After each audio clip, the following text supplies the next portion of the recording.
Hello and welcome. My name is Nada and I'm a nurse and lactation consultant, and today I want to take a bit of time to talk to you about what's the most important thing to know before you have a baby about breastfeeding. And so when we think about this, what are mums usually most concerned about when they come to prenatal class? And that's usually that they're not going to have enough milk to feed their baby.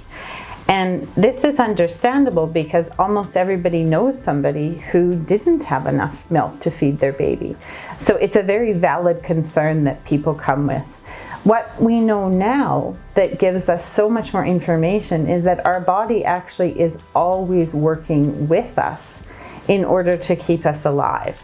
And so I was always curious as what needed to happen for breastfeeding to be successful. And then about 4 years ago, I discovered that the breasts need to be stimulated within an hour after birth in order for the body to interpret that as that the baby has survived birth and is needing to be fed. Because we know that historically, the most dangerous thing that women did and babies was the process of going through birth. And babies didn't always make it through birth.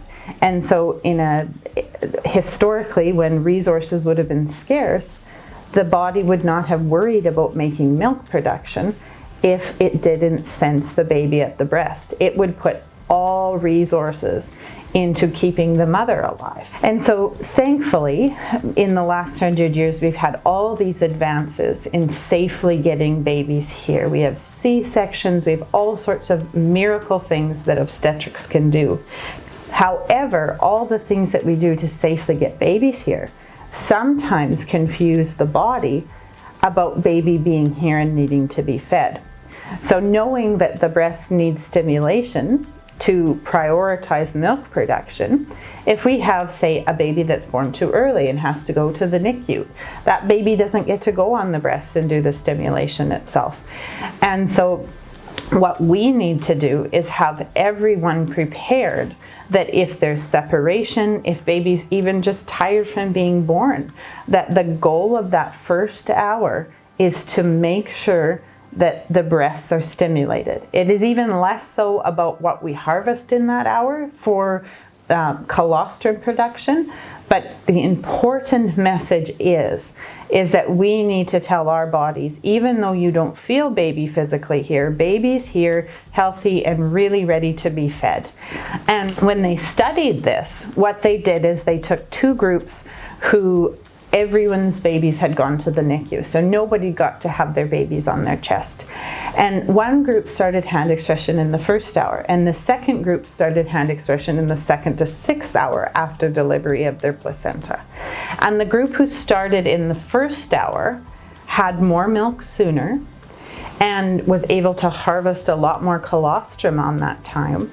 And then also at 6 weeks had 130% more milk than the group who had started just 2 hours after birth. And so there's that amazing knowledge that our body is always working for us and always getting feedback from the environment. And so I really want you to think that if there's any concern, it's the most important thing is to give the body the information that baby's here and fed. So in 3 scenarios, one healthy baby comes out skin to skin, goes right on the breast and nurse. That's wonderful. You don't have any extra work to do. But if baby came and is a little bit tired from their process of being born, and it's been like a half hour and they're still kind of not doing their job with breastfeeding, then we will go to hand expression and spoon feeding because it's most important to get food into them.